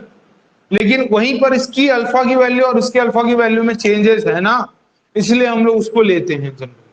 बात समझ में आ रहा है? तो ये एक पॉइंट जनरली अपन पढ़ेंगे, जब हम लोग आरसीसी पढ़ेंगे ना, तो ये पॉइंट जरूर पढ़ेंगे। उसमें हम लोग क्यों लेते हैं स्टील को, उसका मेन कारण यही है, एक अल्फा दोनों का मैच करता है। क्लियर है? तो 12 दोनों का होता है। ठीक है, तो क्या क्या पढ़े हम लोग? 23, 18, 16, 12। ठीक है, 23, 18, 16, 12 ABC, और उसके बाद आपका स्टील हो जाएगा। बोलो बात क्लियर है? स्टील का जो होगा वही कंक्रीट का होगा। ठीक, बोलो बन गया, समझ में आ गया, याद हो गया? चलिए आगे बढ़ते हैं। अब बात करते हैं, यहां पर देखो वही क्वेश्चन लिखा है, why mild steel is commonly used in a metal in civil engineering. तो यहां से आप देख लो लास्ट का थर्ड पॉइंट देखो, थर्ड पॉइंट क्यों लिए हैं, क्यों माइल्ड स्टील को लिया गया है, क्यों? क्योंकि दोनों का अल्फा क्या है, सेम है, ये एक मेन रीजन होता है। ठीक है, अब बाकी रीजन को पढ़ते हैं। पहला रीजन क्या बोलता है, equally strong in tension and compression. Steel को ही क्यों यूज कर रहे हैं, तो equal strong in tension and compression. आप बताओ डबली रेनफोर्समेंट जानते हो? नहीं जानते हो तो जान जाओगे, लेकिन थोड़ा बहुत तो जानते हो कि क्या होता है डबली रेनफोर्समेंट। आपको मैं अगर बोलूंगा, कोई भी एक सबसे अनपढ़ वाला सिविल इंजीनियर को भी बोलूंगा कि मेरे को एक बीम का क्रॉस सेक्शन बना के बताओ, तो कैसे बनाएगा? यहाँ पर 2 ठोक सरिया डालेगा, यहाँ 2 ठोक या 3 ठोक सरिया डाल देगा, और ऐसे करके इसको ऐसे बांध देगा, और यहाँ पर पूरा कंक्रीट से शो कर देगा, कुछ ऐसे ही बनाएगा कोई भी एक आदमी। वो क्यों बना रहा है, उसके पीछे इसका भी रीजन क्या है। तो देखो, हर एक चीज का न्यूट्रल एक्सिस होता है, हर एक चीज का न्यूट्रल एक्सिस होता है। अब देखो ध्यान से समझना है, हमको सीधा अगर मैं देखूं तो यहां पर एक पॉइंट लिखा है कि steel is equally strong in tension and compression. अगर मैं इसको देखूं तो ये ऊपर में जाहिर सी बात है एक पर्टिकुलर एक बीम होगा, वो बीम ऐसी कुछ होगा। ये अगर मान लीजिए बीम है, मोटा सा बीम समझ लेना, इस पे अगर मैं इसको झेलाऊंगा तो ये ऐसे करके बेंड होगा। ऊपर में क्या हो रही है, पार्टिकल्स, ऊपर की पार्टिकल दब रही है, दैट इज कंप्रेस हो रहा है। नीचे के पार्टिकल में क्या हो रहा है, खिंचाव हो रहा है, दैट इज टेंशन हो रहा है। तो अपन यहीं पर इसलिए ऐसे लिख देते हैं ना कि ऊपर में क्या हो रहा है, कंप्रेशन, और नीचे में हो रहा है टेंशन। अब अगर वही चीज को मैं ऐसे करूं तो अब क्या हो रहा है, ऊपर में टेंशन और नीचे में क्या हो रही है, कंप्रेशन। तो आप उल्टा डायग्राम बना दोगे। बात क्लियर है? लेकिन यहां पर क्या लिखा है, एक point, equally strong in tension and compression, bitter materials are strong in tension but weak in, sorry, brittle material मतलब क्या हो गया, कंक्रीट। कंक्रीट सिर्फ नाम ही क्या है, दबने के लिए बना है। इसलिए अपन क्या पढ़ते थे, आपको याद होगा, थोड़ा बहुत तो पढ़े हैं, एफसीके करके लिखते हैं, क्या लिखते हैं, कैरेक्टरिस्टिक्स टेंशन स्ट्रेंथ लिखते हैं कि कैरेक्टरिस्टिक्स कंप्रेसिव स्ट्रेंथ लेते हैं। उसको बनाया ही गया है दबने के लिए, किसको, कंक्रीट को। तो कंक्रीट का काम ही सिर्फ दबना है, इसलिए लिखते हैं characteristics compressive strength for M20 grade concrete eight 28 days, ऐसे करके सब नहीं लिखते हैं पूरा राम का था। तो वही चीज, बात समझ में आ रही है? तो दबने के लिए बना, दैट इज एफसीके, वही हुआ। ठीक है, क्लियर हो रहा है मैं क्या बोल रहा हूं? तो ये तो बात हो गई कि कंप्रेशन झेलने के लिए कौन है। लेकिन अब बात होती है कि यहां पर तो जनरेट हो रहा है टेंशन, कंक्रीट तो कारगर साबित नहीं हो पाएगा। हो पाएगा क्या? तो यहां पर हमको कुछ एक ऐसा मटेरियल चाहिए जो क्या झेल ले, टेंशन। और टेंशन झेलने के लिए आप मेरे को बताओ कि कभी भी आप यूटीएम मशीन गए होगे, पहले फर्स्ट सेमेस्टर सेकंड सेमेस्टर में अपन जो पढ़ते थे, आपको यूटीएम मशीन में लेके जाया जाता था। ऐसी कुछ एक स्टील का रॉड कटा हुआ रहता था, उसको मटेरियल को यूटीएम मशीन में फंसा के खींचा जाता था, उससे उसका क्या निकालते हैं, टेंसाइल स्ट्रेंथ निकाल, याद आ रहा है? तो टेंसाइल स्ट्रेंथ निकालते थे हम लोग, उसमें मतलब क्या कर रहे हैं,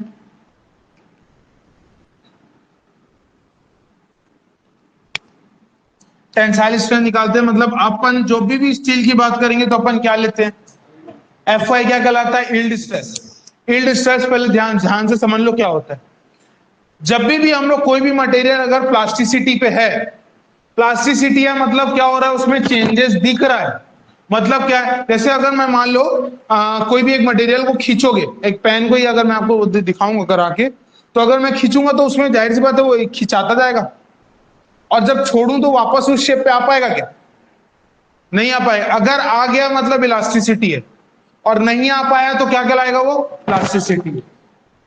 मतलब अगर वापस अपना वही शेप रिगेन कर लेता है तो इलास्टिक है, अगर नहीं कर पाता, जिस शेप पे रह गया वैसी रह गया, तो वो क्या कहलाएगा, प्लास्टिक। बोलो बात समझ में आ रही? च्युइंगम खाते हो? हाँ, च्युइंगम इलास्टिसिटी है कि प्लास्टिसिटी है? इलास्टिक है। आप बताओ कभी दांत से ऐसे करके खींचे हो? ये तो खींचते थे ना बचपन में, है ना? जब खींचते थे तो कैसे होता है, वैसी धागा टाइप में निकलता है, छोड़ते तो वापस आ जाता है कि मुंह, नहीं ना, ये लटका रहता है। बात समझ रहे हो? तो वहीं पर क्या है, उसकी शेप में चेंजेस वापस से नहीं हो पाएगा, वही शेप जैसे आप दिए थे। तो वही क्या है, प्लास्टिसिटी का उदाहरण। ठीक है, ये तो क्लियर हो गया होगा। ठीक है, तो हम लोग को ये समझ में आ गया कि वापस से वो शेप पे रिगेन नहीं होना चाहिए। मतलब अब सोचो, मैं वही स्टील को अगर मैं खींचूंगा यूटीएम मशीन में डाल के, वो खिंचाएगा, ठीक है, उसमें मेरे को चेंजेस दिखने को मिला। जब मैं सिर्फ मशीन से लोडिंग हटाऊंगा तो वापस सिकुड़ थोड़ी जाएगा, वही शेप में थोड़ी बन जाएगा जो बना था। तो इसलिए हम लोग उसको बोलते हैं कौन सा पॉइंट, यील्ड पॉइंट। और इसलिए जब भी स्टील को यूज करते हो तो आप एफ वाई यूज करते हो, दैट इज यील्ड पॉइंट। बोलो बात समझ में आ रही है? क्लियर है मैं क्या बोल रहा हूं? तो ये होता है यील्ड। यील्ड मतलब याद रखो प्लास्टिसिटी, मतलब वापस से वो शेप रिगेन नहीं कर पाता है कोई भी स्ट्रक्चर, उसी को बोलते हैं हम लोग यील्ड पॉइंट। क्लियर हो रहा है? तो टेंशन झेलने के लिए कौन आ गया फिर यहां पर? अभी तक कंप्रेशन झेलने के लिए क्या बोला, कॉलम है, मतलब कंप्रेशन झेलने के लिए क्या होगा, कंक्रीट है। लेकिन टेंशन झेलने के लिए कोई नहीं था, क्योंकि सबसे ज्यादा जाहिर सी बात है, आप लोग बिल्डिंग मटेरियल में कंक्रीट जब सेक्शन पढ़े थे, आप बताओ उसकी वैल्यू कितनी कम आई थी, 2 और 2.5 आया था मेगा पास्कल। अरे tensile strength of A concrete किए थे, मैं आपको क्या बोला था उस समय। इसलिए हम लोग इसके टेंसाइल टेस्ट नहीं करते। क्यों नहीं करते? क्योंकि ये खिंचाने के लिए बने ही नहीं। कंक्रीट को कभी भी उठा के आप लोग ऐसे खींचते नहीं हो, हमेशा दबने के लिए बना। बात क्लियर है? तो इसलिए उसकी वैल्यू कम आती थी।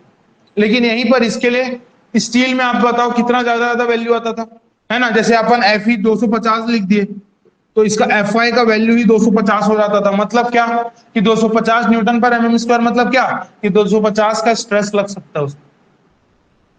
क्लियर हो रहा है मैं क्या बोल रहा हूं? तो यील्ड पॉइंट क्लियर हो गया। तो पहला पॉइंट मतलब क्लियर हो गया होगा कि आप याद से एकदम गांठ बांध लेना ये पॉइंट, क्या कि स्टील क्या करेगा, हमेशा टेंशन के लिए बना है, और कंक्रीट हमेशा काय के लिए बना है, कंप्रेशन के लिए बना है। एकदम पत्थर की लकीर रामबाण चीज है, याद रखना इसको हर चीज जगह। कभी भी शॉर्ट नोट में लिखना है, कॉपी के फ्रंट में लिखना है, ये लिख लो कि स्टील हमेशा टेंशन के लिए है और कंक्रीट हमेशा दबने के लिए है, कंप्रेशन के लिए। इसलिए हम लोग जब आरसीसी का कोडल पढ़ते हैं तो उसमें एक पॉइंट पढ़ते हैं, एजम्पशन क्या पढ़ते हैं कि स्ट्रेस इन द स्टील, या स्टील को हमेशा अपन क्या करेंगे, कंक्रीट में जो भी टेंशन जनरेट हो रहा है उसको अपन इग्नोर करते हैं। क्यों कर रहे हैं? क्योंकि स्टील है क्या झेलने के लिए, टेंशन झेलने के लिए, और कंक्रीट है वो क्या झेलने के लिए, कंप्रेशन झेलने। तभी तो तालमेल बना है, तभी तो ऐसा होता है। पहला चीज। दूसरा, हमेशा हम लोगों को सरिया बढ़ाना रहता है। हम लोग कहां बढ़ाते हैं, नीचे तरफ बढ़ाते हैं, ऊपर तरफ नहीं बढ़ाते हैं। क्यों? एक बीम बना है, एक बीम बांध दो, ठीक है, पर्टिकुलर सोचो यहां पर 2 सपोर्ट है, ये बीम है, इसके ऊपर लोडिंग आनी है, तो जाहिर सी बात है ऐसा होगा बीम। अब जब ऐसा होगा तो नीचे में क्या जनरेट हो रहा है, उसको कौन झेल रहा है, स्टील। तो स्टील इसको क्या करेगा, ऐसे धक्का देगा, ठीक है। और कंक्रीट क्या के लिए बना है, कंप्रेशन के लिए, तो वो ऊपर वाला चीज को वो देखेगा। तो ऐसे करके हम लोग का बीम क्या होता है, बेंडिंग मोमेंट ओवरकम हो जाता है। बात क्लियर है? तो ऐसे करके हमको समझना है। बोलो बात समझ में आ गई? तो पहला पॉइंट क्या क्लियर हुआ, ये एकदम पत्थर की लकीर याद रखना। नंबर 2 पॉइंट क्या बोलता है? High ductility. हाई डक्टिलिटी किसकी है? स्टील की डक्टिलिटी ज्यादा होती है, कंक्रीट की डक्टिलिटी होगी क्या? होगी, लेकिन उतनी ज्यादा नहीं होगी, एकदम ही कम होगी, 10:0 मान लो, लेकिन अपन को होगी। हर एक मटेरियल की डक्टिलिटी होती है। आपको ये बताओ, डक्टिलिटी मतलब क्या होता है? वापस से खिंचाना और वापस से वही शेप पे आ जाना। मतलब सॉरी, वो इलास्टिसिटी क्या होती है? खिंचाना और वापस से वही शेप पे आ जाना। लेकिन डक्टिलिटी क्या होती है? जैसे अपन कोई भी मटेरियल को खींचे और एक थिन वायर में बन जाए, ठीक है? तो एक जैसे अपन लोहे का सरिया आता है, वो लंबा लंबा वायर के फॉर्म में रहता है, ठीक है? अब गले की चेन लंबे लंबे वायर के फॉर्म में रहती है, मतलब इन लोग बने ही सिर्फ किसके लिए? खिंचावट के लिए। इनको खींचना है और इनको अपने आप को शेप को बना लेते हैं। बोलो बात समझ में आ गई? ठीक है, चलिए। तो यहां पर देखो और एक पॉइंट लिखा है कि ductile material undergoes a large deformation before the rupture. Large deformation before the क्या होता है? रप्चर। तो डक्टाइल मटेरियल हमेशा अपने आप को थीन वायर में बनाता है, जब तक टूटे ना तब तक खिंचाव होता है। जिस मोमेंट में टूट जाएगा वहां वाले पॉइंट को उसको फ्रैक्चर पॉइंट बोलेंगे, तब वो पॉइंट टूट गया। बोलो बात समझ में आ गई? ठीक है, नेक्स्ट बात करते हैं हम लोग क्या, कि वो अल्फा वाला तो पता ही चल गया। नेक्स्ट वाला पार्ट है क्या? It can B recycle cheaper widely use, ये तो पता है ना, वो तो अंडरस्टूड सी बात है।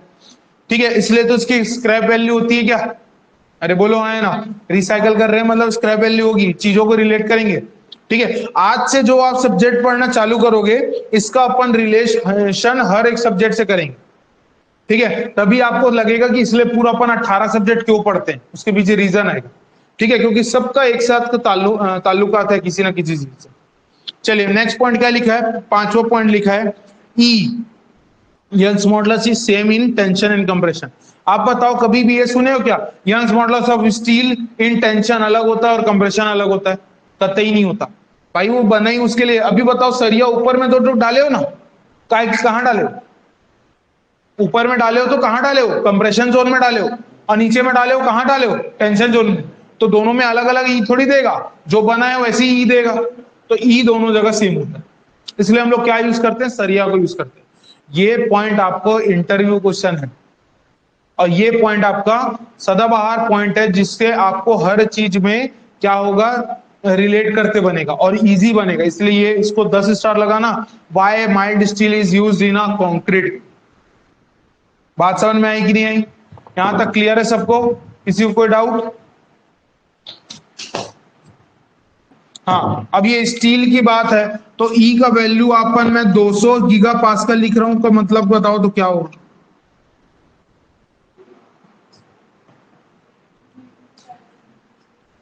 गीगा पास्कल में बताओ कितना होगा? चलो छोड़ो, इसको छोड़ो, ये बताओ 2 × 10⁵ तो पता है क्या? न्यूटन पर mm²। क्लियर है? अच्छा, इसको मेगा में कन्वर्ट करना है तो क्या करूं? यही रहेगा 2 × 10⁵। ठीक है, अच्छा गीगा में कन्वर्ट करना है तो क्या करना है?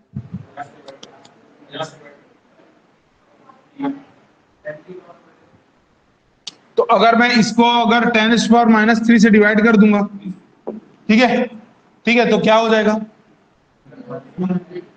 तो कितना आएगा? 200 आएगा। तो 200 क्या क्या लाएगा? Giga pascal. बोलो बात क्लियर है? अरे बोलो बात समझ में आ रही है? क्योंकि बेटा यहां पर अपने को पता है 2 × 10⁵ न्यूटन पर mm² लिखूं, चाहे मैं ये लिख लूं, चाहे मैं क्या लिख लूं, मेगा पास्कल, बात एक ही है। नहीं है? अभी पढ़े ना, 1 मेगा पास्कल बराबर 1 न्यूटन पर mm²। और गीगा पास्कल में क्वेश्चन में देता है हमेशा, तो अपन को याद रखना 200 गीगा पास्कल इसी के बराबर होता है, कोई अंतर नहीं है। अरे बोलो बात समझ में आ रही है? क्लियर है? ठीक, पॉइंट वॉइंट को 5 स्टार लगा लेना, अगर लगता है डाउट तो लिख लेना। स्टील का, माइल्ड स्टील का आप लोगों को ई का वैल्यू याद होना चाहिए, सबको याद रहना चाहिए। ठीक है, अगर जो खराब इंजीनियर है वो बिल्कुल अनपढ़ आदमी है, जिसको ई का वैल्यू नहीं पता हो स्टील का। चलिए आगे देखते हैं क्या। तो पॉइंट टू बी रिमेंबर, क्या रिमेंबर करना है? कि UTM machine gives a actual stress strain curve और अ ट्रू कर्व। बिल्कुल सही है। यूटीएम मशीन आपको काय की हालात बताता है? बिफोर लोडिंग की आफ्टर लोडिंग? यूटीएम मशीन आपको बिफोर की बात बताता है कि आफ्टर की बात कराता है? आफ्टर का होता है ना, तो ये कौन सा कर्व कहलाएगा, इंजीनियर कर्व कि ट्रू कर्व? क्योंकि हम लोड लगने के बाद में उसको देखते हैं ना, तो वो ट्रू कर्व बताता है। तो यूटीएम मशीन आपको क्या बताएगा, ट्रू कर्व बताता है, और मटेरियल जब उसमें लगा रहे होगे उससे पहले क्या कहलाएगा, इंजीनियर कर्व कहलाएगा। तो यूटीएम मशीन एक ऐसा मशीन है जो आपका शेयर में भी काम आएगा, टेंशन में भी काम आएगा, कंप्रेशन में भी काम आएगा।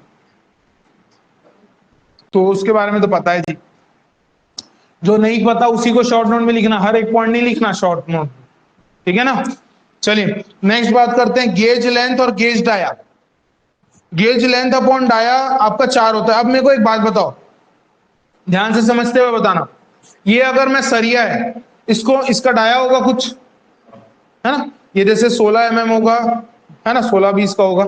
अगर मैं इसको पकड़ के खींचता हूं तो ये खिंचाएगा, किसमें खींचूंगा, यूटीएम मशीन, मेरे पास इतना पावर नहीं खींच दूं, है ना, तो खींच रहा हूँ, खिंचाएगा।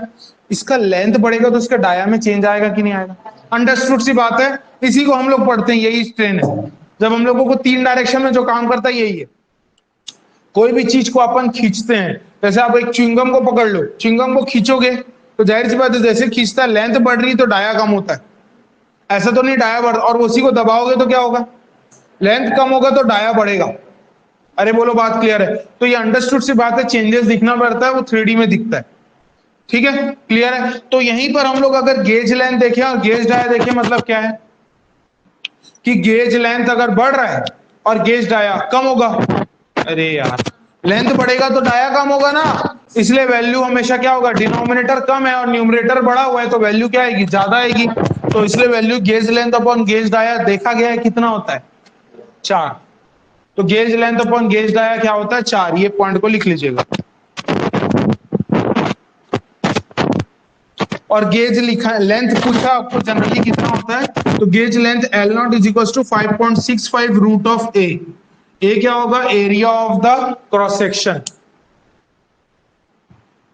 अरे मेरी बात समझ में आ रही है, area of cross section A हो जाएगा, L0 क्या होता है, गेज लेंथ। फॉर्मूला याद रखो, 5 स्टार लगाओ, लिखो L0 is equal to 5.56 root of ए।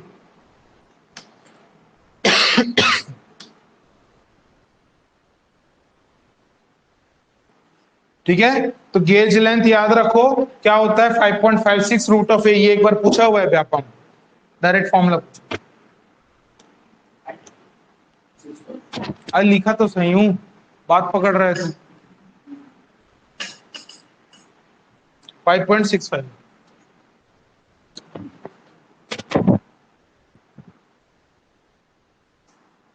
आज आपका वो मुख्यमंत्री आ रहा है भिलाई, कितने लोग जा रहे हैं? मैं जा रहा हूं, क्योंकि आपके लिए लड़ने में जाऊंगा, नौकरी के लिए जी। अब वैसे तो माइक नहीं देते हैं, एकदम प्री प्लान रहता है कि जिसको देना है उन्हीं को दिया जाएगा, लेकिन जाएंगे। कौन कौन जाएगा? मेरे हिसाब से आप लोग को जाना चाहिए, लेकिन टाइम वेस्ट नहीं होगा, एटलीस्ट पता चल जाएगा कि क्या हो रहा है, नहीं तो बाद में तो हर यूट्यूब में भी पता चल जाएगा। ये जयंती स्टेडियम में आ रहे है ना, आएगा, पानी गिर रहा है, पता नहीं आएगा, आएगा बोले आएगा, ठीक है। तो हाँ, तो मैं जाऊंगा, देख लीजिएगा, अगर जिसको जिसको जाना हो तो बिल्कुल, है ना, जाना चाहिए वैसे, क्योंकि आपका पेपर आ नहीं रहा है बोल रहे हैं ना, कहाँ आ रहा है, बहुत दिन से देख रहे हैं। और आपके लिए हिसाब से तो मत ही आया, थोड़ा लेट आया, है ना, मतलब जो नए नए ज्वाइन किए उनके लिए लेट आया, जो पुराने हैं वो चाह रहे हैं कि आ जाए।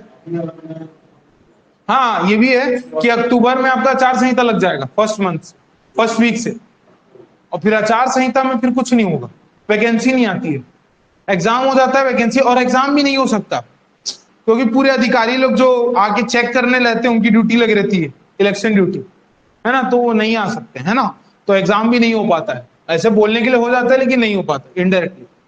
तो अभी नहीं तो फिर कभी नहीं वाला टाइप का हो जाएगा। हाँ ये है कि आएगा, ऐसा नहीं कि कभी नहीं आएगा, उसके बाद आएगा इलेक्शन के बाद, लेकिन थोड़ा और लेट हो जाएगा। और जो चाह रहे हैं अभी तुरंत हो जाए एग्जाम, तो उन लोग मेरे हिसाब से जाना चाहिए, क्योंकि मैं जाऊंगा। टाइम कितना, 10 बजे, 10 साढ़े 10 क्लास कर लेते फिर चले आना। आपकी पढ़ाई तो हो गई, लोग तो बिना पढ़े जाएंगे, आप लोग पढ़ के तो जा रहे हैं ना, 2 घंटा तो दे ही सकते, मूवी देख लेते, उससे तो 2 घंटा वहां दे देना। है नहीं? जाना चाहिए वैसे।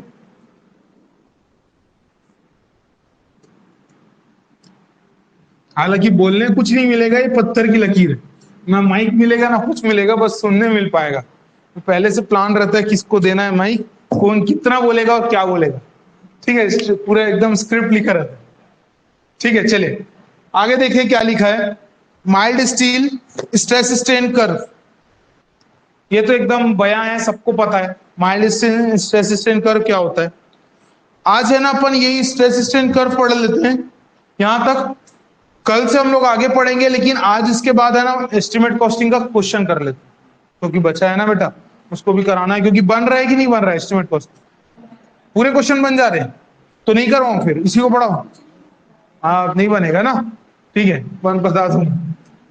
ठीक है, चलिए स्ट्रेस स्ट्रेन कर्व देखते हैं। स्ट्रेस इधर आएगा, स्ट्रेन हम पत्थर की लकीर याद रखना, हमेशा स्ट्रेन नीचे आएगा, स्ट्रेस हमेशा क्या आएगा, वाई एक्सिस में रहेगा। कर्व के बारे में तो आपको पहले बता रखा हूं, क्या क्या था बेटा।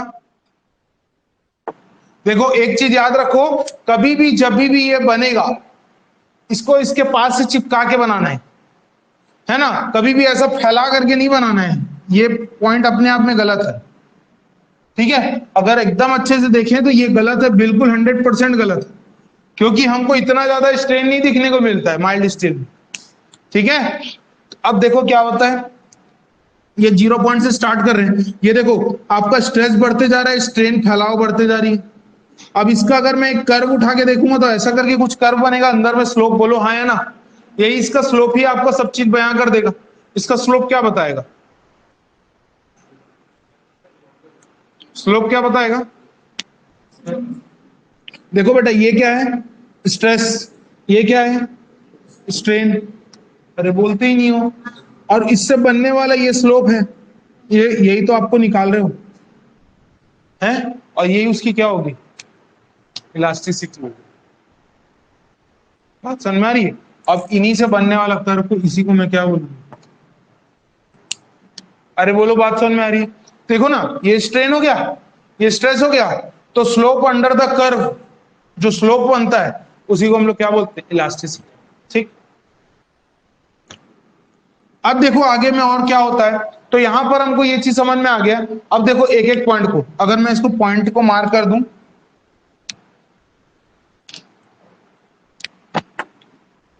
ए B C C dash D, ये ई है, एफ ऐसी कुछ है क्या, और कुछ थोड़ी रह गया।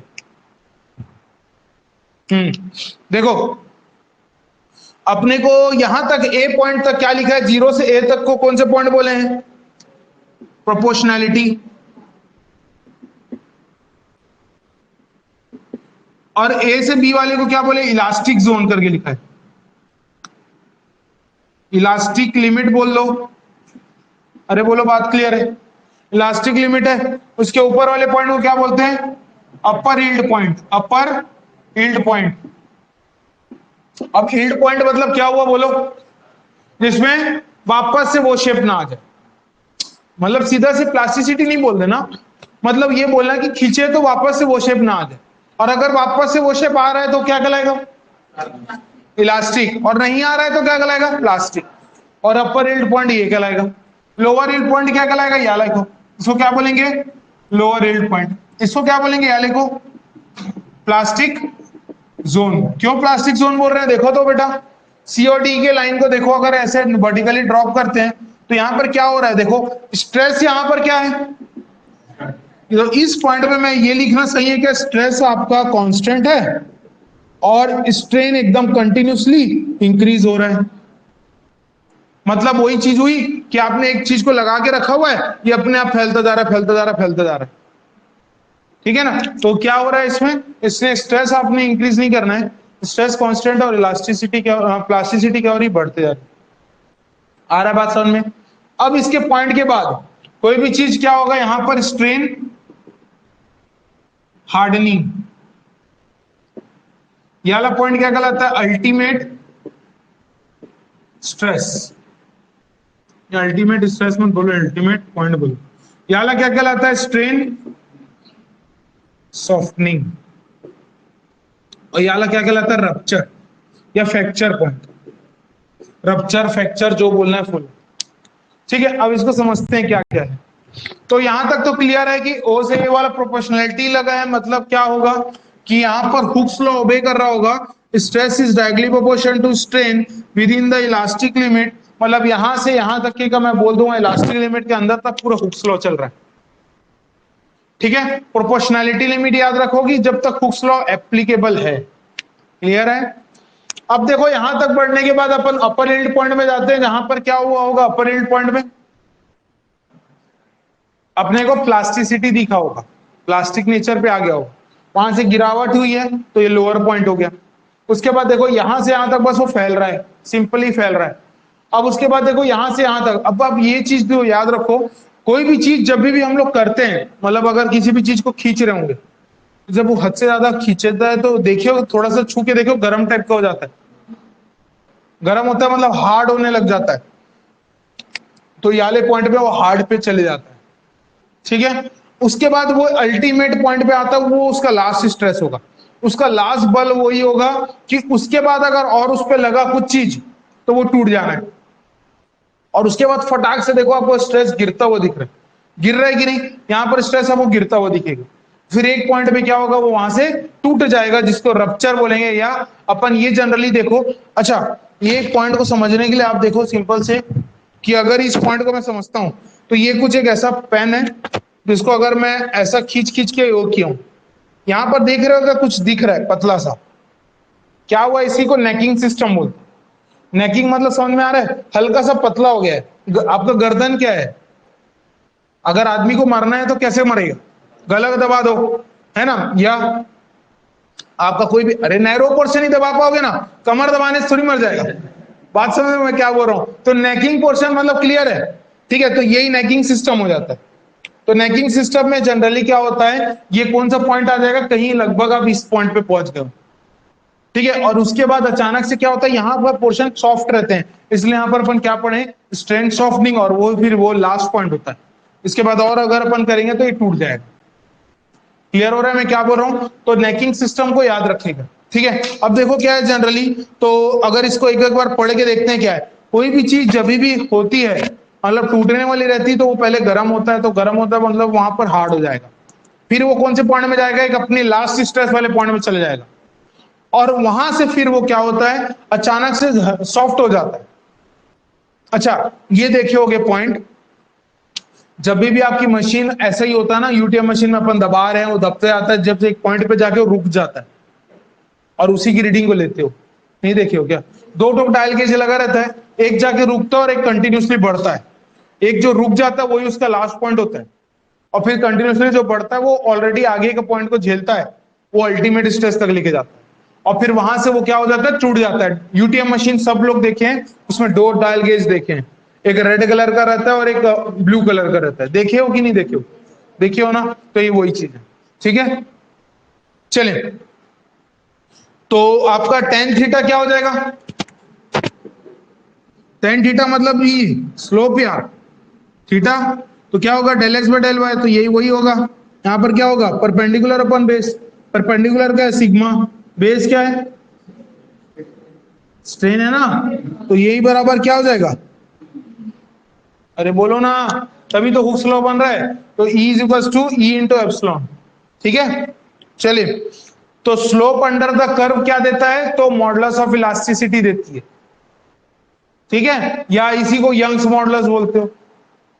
ठीक, आगे हुक्स लॉ क्या है, stress is directly proportional to the strain within the proportionality limit लिखा है, यहां तक क्लियर है। नेकिंग बना हुआ है क्या, देखो नेक मतलब समझ रहे हो, तभी भी स्टील वहां से फेल हो रहा होगा ना, तो वहां पर पतला हो गया होगा, तभी तो टूटेगा। ठीक है, उसके बाद देखो क्या लिखा है, एजम्पशंस 5 स्टार। पहला, material is homogeneous and isotropic and elastic in nature. ठीक है, क्या है मटेरियल, होमोजीनियस, आइसोट्रोपिक, इलास्टिक। अब ये पॉइंट को पत्थर की लकीर मान लो, और इसको 7-8 सब्जेक्ट में यही एजम्पशन होता है। सॉइल मैकेनिक्स पढ़ोगे तो यही एजम्पशंस पढ़ोगे, कोई भी चीज का एजम्पशन यही मान के चलते हैं कि मटेरियल क्या होता है, होमोजीनियस, आइसोट्रोपिक और इलास्टिक इन नेचर, एकदम पत्थर की लकीर। लेकिन क्या होता है होमोजीनियस ये तो समझ लें। तो होमोजीनियस मतलब क्या होता है ध्यान समझना, इसलिए ये बेसिक सब्जेक्ट है, इसलिए इसी का इंप्लीमेंट हर जगह होना है।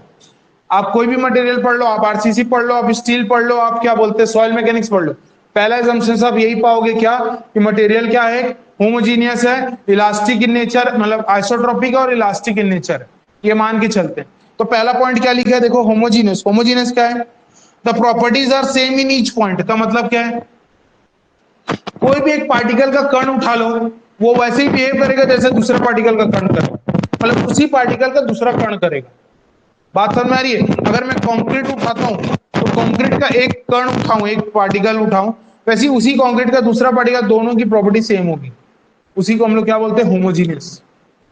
एट ईच पॉइंट, हर एक पॉइंट पे उन लोगों की प्रॉपर्टीज क्या होगी, सेम होगी, उसी को बोलते हैं होमोजीनियस। बोलो बात समझ में आ गई। दूसरा पॉइंट क्या लिखा है, isotropic, properties are same in, क्या बोल रहा है, किसी भी डायरेक्शन, 3D में लो, एक्स वाई जेड तीन ही डायरेक्शन होता है, तो हर एक डायरेक्शन में क्या होगा आपकी, उसकी प्रॉपर्टी क्या होगी, सेम होगी। ये भी आपने एजम्पशन माना है। आप खुद बताओ चेंज तो होगा ना। अगर सोच के देखो, आप एक, अगर मान लो एक रबर को या किसी को भी खींचते हो तो उसका लेंथ क्या हो रहा है, बढ़ रहा है, तो उसका डाया क्या हो रहा है, तो 3D में कम हुआ, 3D में चेंज हो रहा है कि नहीं हो रहा है, डायमेंशन चेंज हो रहा है, मतलब चेंज हो गया। लेकिन वही चीज पॉइंट को एजम्पशन में लिखा जाता है, इसलिए क्या कि अगर अपन प्रॉपर्टी को कुछ भी कर रहे हैं तो हर दिशाओं में उसकी क्या होगी, सेम ही प्रॉपर्टी शो करेगी, कोई चेंजेस नहीं आए। बात समझ में आई। इसलिए प्रॉपर्टी को पहले होमोजीनियस माना, होमोजीनियस मतलब properties are same in each point, isotropic मतलब properties are same in all the direction. बात क्लियर हो गई। हर एक मटेरियल के बारे में बात कर सकते हैं। अब आते हैं नेक्स्ट टॉपिक जो आपका यहां पर, अरे ये चालू हो गया क्या, एक सेकेंड।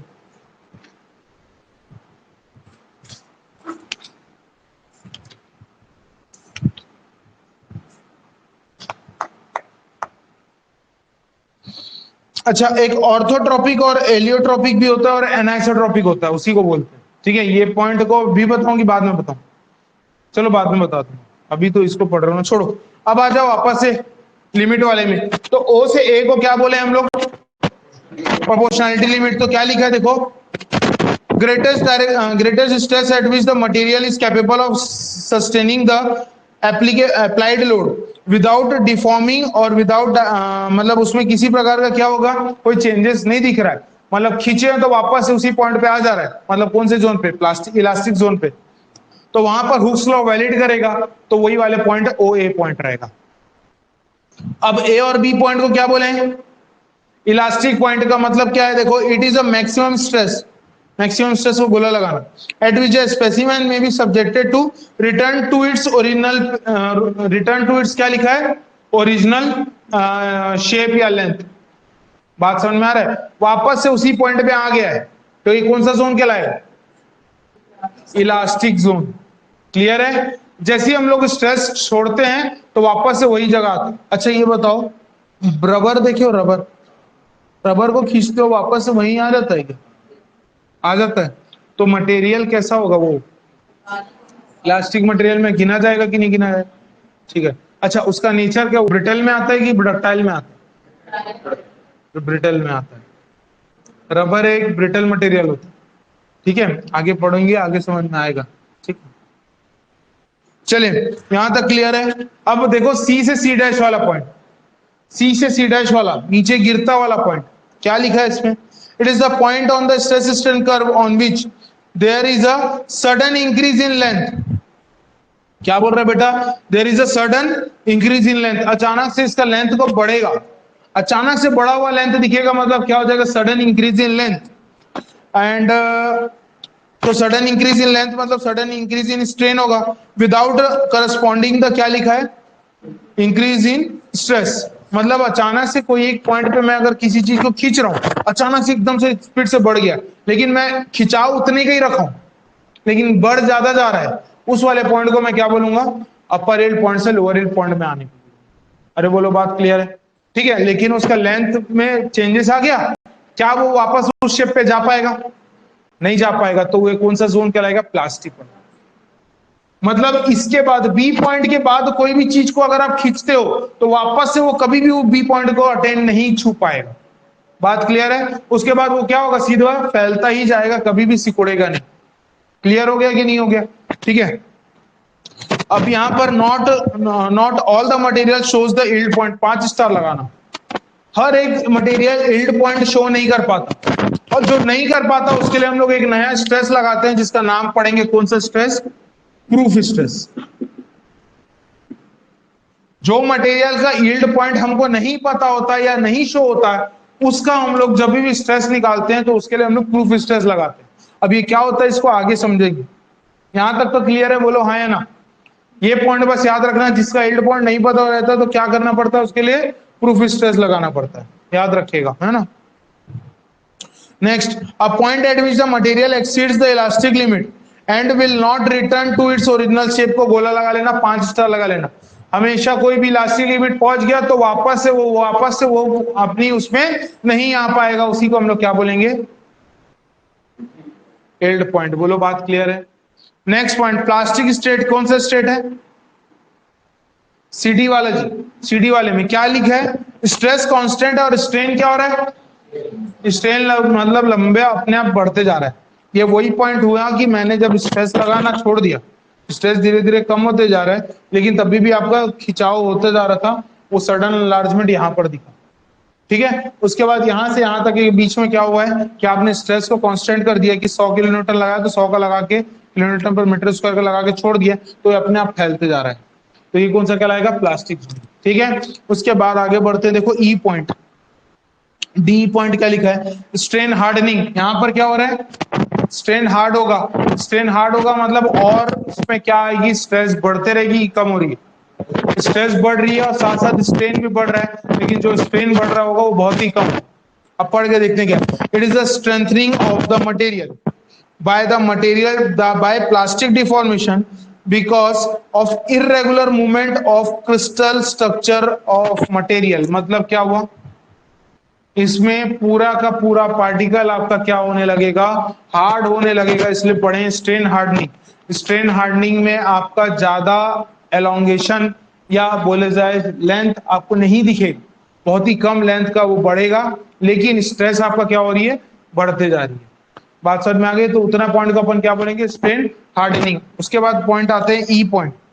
ई पॉइंट कौन से लिखा है? ऊपर वाला। उसको क्या नाम दिए हैं? अल्टीमेट। ये लास्ट पॉइंट है जहां तक वो पूरा झेलेगा। इसके ऊपर और भी हल्का सा भी कुछ भी लोड आया, 1 इंच भर भी लोड आया, मतलब उसमें क्या हो जाएगा? वो फिर तुरंत टूट जाएगा। और टूटने से पहले कोई भी चीज क्या होती है? सॉफ्ट होती है, उसके बाद ही टूटती है। एकदम पत्थर की लकीर है। कोई भी चीज अगर टूटने वाली होगी तो पहले हार्ड होता है, फिर वो अपने लास्ट पॉइंट तक पहुंचता है, फिर वो सॉफ्ट होता है, फिर वो टूट जाता है। क्लियर है मैं क्या बोल रहा हूँ? ठीक है। तो ये पॉइंट को याद रखिएगा। तो अल्टीमेट पॉइंट यही होगा। तो अल्टीमेट स्ट्रेस माइल्ड स्टील का कितना लिखा है? देखो 350। और यील्ड स्ट्रेस कितना लिखा है? तो माइल्ड स्टील का अगर मैं देखूं, यील्ड स्ट्रेस कितना है माइल्ड स्टील का? 250 मेगापास्कल। वहीं पर अल्टीमेट स्ट्रेस देखूंगा तो कितना होगा? 350 मेगापास्कल। मतलब सोच रहे हो दोनों के बीच में कितने का डिफरेंस है? 100 का। तो 100 मेगापास्कल को और लोड झेल चुका है। यहां से यहां तक के सफर तय करने में 100 का लोड और 100 का स्ट्रेस और क्या हुआ है? बढ़ चुका। बात समझ में आ रहा है कि नहीं आ रहा है? क्लियर है? अब ये अल्टीमेट पॉइंट होगा। उसके बाद कोई भी चीज का वैल्यू गिरेगा उठेगा तो 350 का 351 होगा तो वो टूट जाएगा। क्लियर है? और टूटने से पहले वो क्या होगा? उसमें सॉफ्टनिंग आएगी और उसके बाद टूटेगा। अब स्ट्रेन देखो, सॉफ्टनिंग में क्या लिखा है? यहीं पर नेकिंग होता है। नेकिंग मतलब समझ में आ रहा है? एकदम ऐसा कम होता है, सकरा होता जाएगा, तो नेकिंग होगा। तो स्ट्रेस हटाने के बाद जो स्ट्रेन होगा उसी को हम लोग नेकिंग बोलेंगे। और नेकिंग में हमेशा लेंथ बढ़ता है और आपका डाया क्या होगा? कम होगा। और ये वही पॉइंट होगा। लास्ट वाला एफ पॉइंट है, जिसको क्या बोले हैं? फ्रैक्चर पॉइंट है।